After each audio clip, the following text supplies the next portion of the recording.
Paz e graça do Senhor Jesus, amado irmão em Cristo, bem-vindo a mais um estudo da Palavra de Deus aqui no canal Palavras de Vida, porque a Palavra de Deus ela é luz para o seu caminho e lâmpada para os seus pés. Hoje, o que nós vamos aprender da Palavra de Deus? Qual vai ser o estudo? Sexo antes do casamento é pecado ou adultério? O que significa a palavra fornicação? O que significa a palavra adultério? Quais eram as formas que eram usadas no Velho Testamento? O que a Bíblia nos diz a respeito? Bora para mais um estudo? Mas antes você já sabe, se inscreve no canal, deixa seu joinha, mesmo que você só escute um pouquinho, mas deixa o seu joinha para o YouTube mandar para mais gente. E, acima de tudo, propagar a palavra de Deus, amém? Mas fica comigo até o final para você não perder nadinha desse estudo que está uma bênção, amém? Bora para o estudo? Então vamos lá. Agora nós vamos falar de diversas maneiras que a palavra fornicação era usada e quais eram os sentidos do que era usada, amém? E vamos começar lá pelo Velho Testamento. Ó. No Antigo Testamento, todo pecado sexual era proibido pela lei mosaica. E o costume também judaico, né?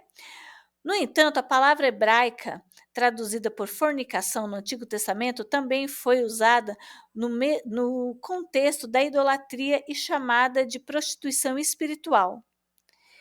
Em 2 Crônicas 21, de 10 a 14, Deus feriu Jorão com pragas e doenças por ter levado o povo à idolatria.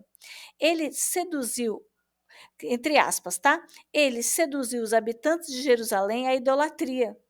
Por isso o Senhor o feriu com pragas. E induzistes a idolatria a Judá e aos moradores de Jerusalém. Por isso que o Senhor o feriu com pragas e doenças por ter levado o povo a essa idolatria. Tá? Que se referia também à palavra fornicação, mas nesse contexto foi por causa da idolatria, porque se prostituiu com outros povos. Quer ver? Acabe era o marido de Jezabel, uma sacerdotisa do lascivo deus Baal, que liderou os israelitas na idolatria do tipo mais notório. Em Ezequiel 16, o profeta Ezequiel descreve em detalhes a história do povo afastando-se de Deus, né? E se prostituindo com outros deuses. A palavra fornicação, que significa idolatria, é usada inúmeras vezes nesse capítulo. Quando os israelitas se tornaram conhecidos entre as nações ao redor por sua sabedoria, riqueza e poder, isso lhes foi uma armadilha, como a beleza de uma mulher é para ela. Interessante isso, né, irmão? Dizer que a beleza de uma mulher pode ser uma armadilha para ela, apesar que está dizendo que é uma armadilha. Então, para nós que somos belas, porque todo aquele que crê no Senhor Jesus tem que vigiar, né? Porque passa a ser belo, passa a ser visto por Deus como a menina dos olhos do Senhor, então somos belos, então temos que vigiar. Só um adendo, querido irmão, vamos voltar para o estudo aqui. A palavra fornicação é usada em conexão com a idolatria pagã, porque grande parte da adoração pagã incluía sexo em seus ritos. As prostitutas do templo eram comuns na adoração de Baal e outros deuses falsos. O pecado sexual de todos os tipos não só foi aceito nessa religião, ou seja, na religião lá de Baal, né, que Jezabel introduziu lá, enfim, era a sacerdotisa daquelas seitas pagãs, né, daquelas religiões pagãs, seitas pagãs, enfim, daquela situação que não tinha nada a ver com o cristianismo, mas incentivado com um meio para maiores bênçãos dos deuses aos adoradores, particularmente no aumento dos seus rebanhos e colheitas. Ou seja, tinha pecados sexuais envolvidos que eles achavam que quanto mais fossem promíscuos, olha que absurdo, queridos irmãos, quanto mais os deuses pregavam isso, aqueles deuses deles lá, os deuses pagãos, que quanto mais promíscuos eles forem, mais as coisas iam dar certo para eles. Olha que absurdo, apesar que existe seitas que fazem isso até hoje, né? Que eles seriam particularmente aumentados, abençoados, né? Não dizer nem abençoados, mas aumentados os seus rebanhos e colheitas. Coisa louca, né? Mas continuando. No Novo Testamento, fornicação vem da palavra grega porneia, cujo significado inclui adultério e incesto. Porneia vem de outra palavra grega, cuja definição incluía também ceder a qualquer tipo de luxúria ilícita, inclusive a homossexualidade.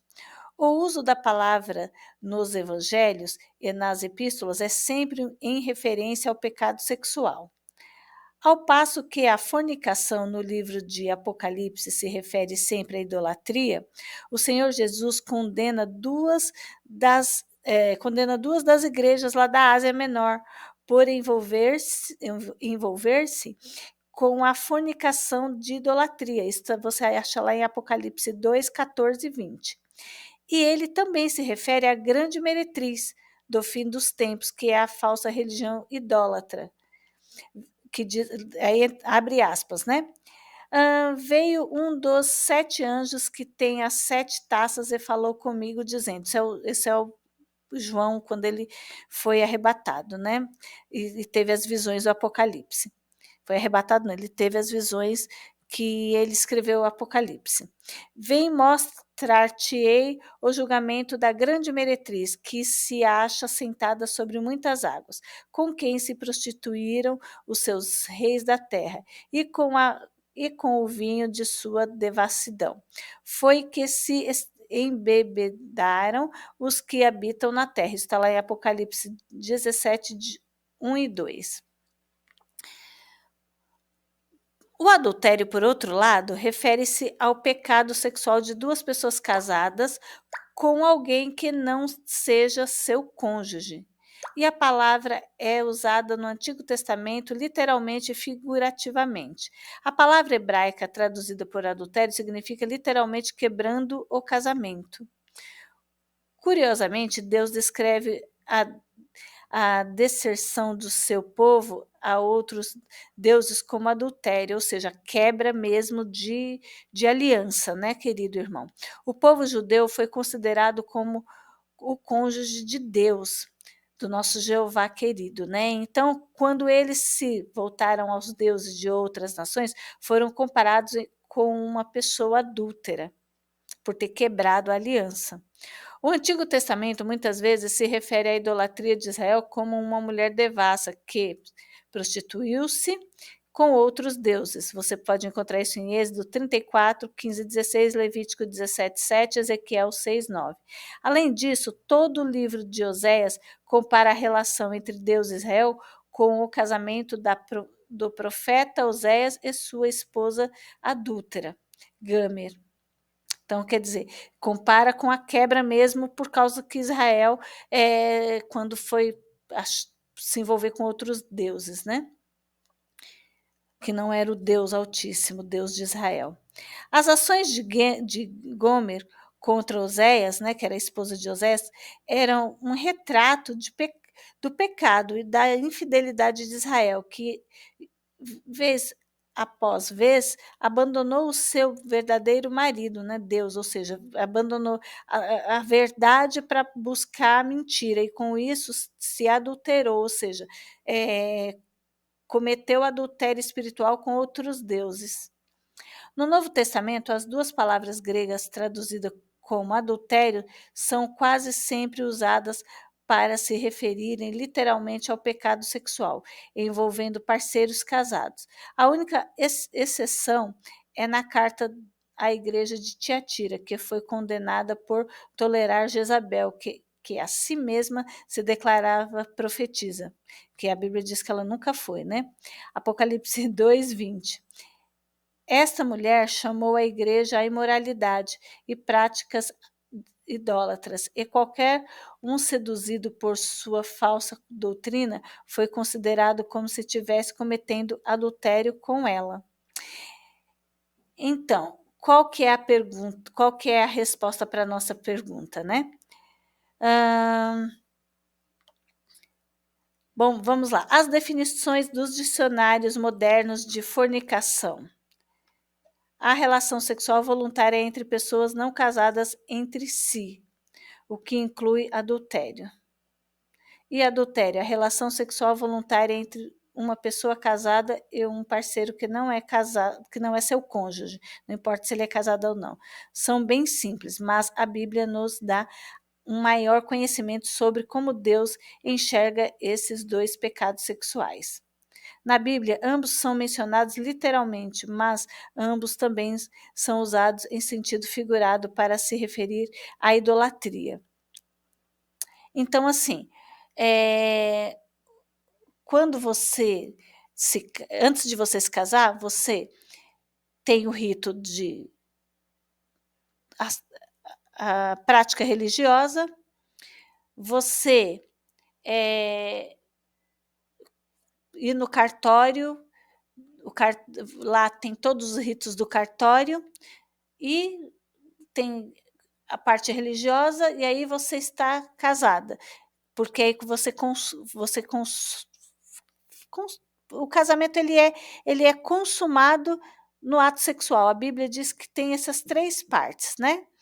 Os 2 formarão uma só carne, e a família, porque no Antigo Testamento era assim, a família sabia, chamava-se a testemunha e era consumado. Então, quer dizer, são ritos.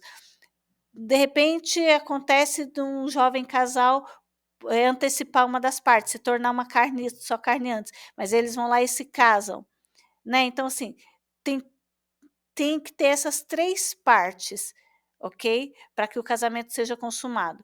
A As pessoas serem testemunhas, ou seja, as 2 famílias serem testemunhas de que aquelas pessoas estão comprometidas.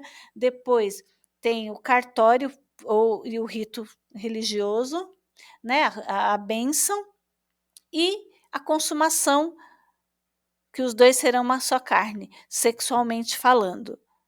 O que importa, querido irmão, é você fazer essas 3 partes, né, que como para que você esteja casado. E quem consuma o casamento é Deus. Então, por isso que antes de casarmos, tem que pensarmos: "Senhor, é essa pessoa que o Senhor preparou?", porque depois o divórcio fere muito o coração de Deus e só acontece por causa da dureza do coração. Isso só foi um adendo, né, só para a gente entender as 3 partes que envolve um casamento perante a palavra de Deus, mas eu vou fazer